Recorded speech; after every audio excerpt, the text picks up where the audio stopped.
125 আসনে প্রার্থী, এ কি জাতীয় রাজনীতিতে এনসিপির পূর্ণ শক্তি প্রদর্শন? ঢাকার 17 আসনে তাজনুভা জাবিনের মনোনয়ন প্রতীকী না কৌশল?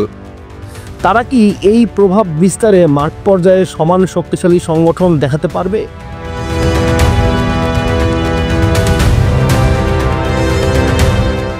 বাংলাদেশের আগামী জাতীয় নির্বাচনকে সামনে রেখে জাতীয় নাগরিক পার্টি এনসিপি তাদের প্রথম দফায় 125টি আসনের প্রাথমিক প্রার্থী তালিকা ঘোষণা করেছে। এই তালিকা শুধু একটি সাংগঠনিক সিদ্ধান্ত নয়, বরং বাংলাদেশের রাজনৈতিক অঙ্গনে একটি নতুন ক্ষমতার সমীকরণ গঠনের সম্ভাবনাময় সংকেত।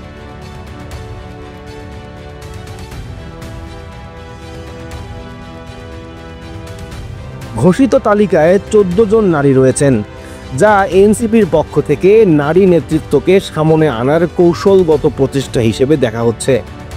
যেখানে দেশের বৃহৎ দলগুলো দীর্ঘদিন ধরে নারীর অংশগ্রহণ বাড়ানোর দাবি করলেও বাস্তবে সংখ্যায় সীমাবদ্ধ, এখানে এনসিপির এই পদক্ষেপ তরুণ ও প্রগতিশীল ভোটারদের কাছে ইতিবাচক ইমেজ তৈরি করতে পারে। ঢাকা 17 আসনে তাজনুভা জাবিনের মনোনয়ন প্রতীকী না কৌশল? রাজধানীর গুরুত্বপূর্ণ এলাকা ঢাকা 17-এ তাজনুভা জাবিনকে প্রার্থী করা অনেককে চমকে দিয়েছে। এই আসন সাধারণত উচ্চ প্রোফাইল ব্যক্তিত্বদের প্রতিদ্বন্দ্বিতায় আলোচিত থাকে। একজন তুলনামূলক নতুন মুখকে সামনে আনা এনসিপির নতুন প্রজন্মের রাজনীতি তুলে ধরার প্রচেষ্টা বলেই বিশ্লেষকদের মত।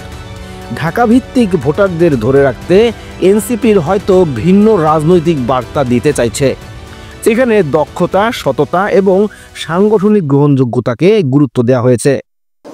জাতীয় নাগরিক পার্টি এনসিপি এবং গণতান্ত্রিক সংস্কার জোট আমরা বাংলাদেশের মানুষের কাছে এই নতুন রাজনীতির বার্তা নিয়ে যাব, যে বার্তার অপেক্ষায় বাংলাদেশের মানুষের অপেক্ষা করছেন। 125 আসনে প্রার্থী, এ কি জাতীয় রাজনীতিতে এনসিপির পূর্ণ শক্তি প্রদর্শন? 125 আসনের তালিকা প্রকাশ করে এনসিপি স্পষ্ট করেছে যে তারা কেবল একটি ছোট বা প্রান্তিক দল নয়, বরং জাতীয় নির্বাচনে নিজেদের পরিসর ও প্রভাব দেখাতে আগ্রহী। এই সংখ্যাটি অনেককে মনে করিয়ে দেয় যে এনসিপি এবার কেবল প্রতীকী প্রতিদ্বন্দ্বিতা নয়, বরং সরকার গঠনের সম্ভাব্য সমীকরণে অংশ নিতে চায়। প্রার্থী তালিকা থেকে যে রাজনৈতিক বার্তা পাওয়া যায়, মাত্র কয়েক বছরে দলটির মাঠ পর্যায়ে বিস্তার দৃশ্যমান। তরুণ ও নতুন মুখের উপস্থিতি এনসিপিকে একটি রিফ্রেশড দল হিসেবে তুলে ধরেছে।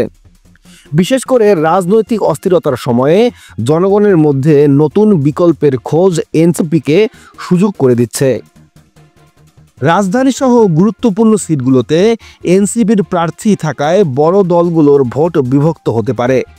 নারীদের অংশগ্রহণ বাড়ানো নারী ভোটারদের মধ্যে দলের গ্রহণযোগ্যতা বৃদ্ধি করবে। তরুণ সমাজে দলের ব্র্যান্ডিং আরও শক্তিশালী হতে পারে। এনসিপি কি জোটে যাবে নাকি স্বতন্ত্রভাবে লড়বে? এই প্রার্থী তালিকা কি চূড়ান্ত নাকি পরিবর্তন আসবে? তারা কি এই প্রভাব বিস্তারে মাঠ পর্যায়ে সমান শক্তিশালী সংগঠন দেখাতে পারবে? আপনি যদি এই ধরনের আরও আপডেট ও বিশ্লেষণ পেতে চান, তাহলে এখনই আমাদের ইউটিউব চ্যানেলটি সাবস্ক্রাইব করুন এবং পাশে থাকা বেল আইকনে ক্লিক করতে ভুলবেন না।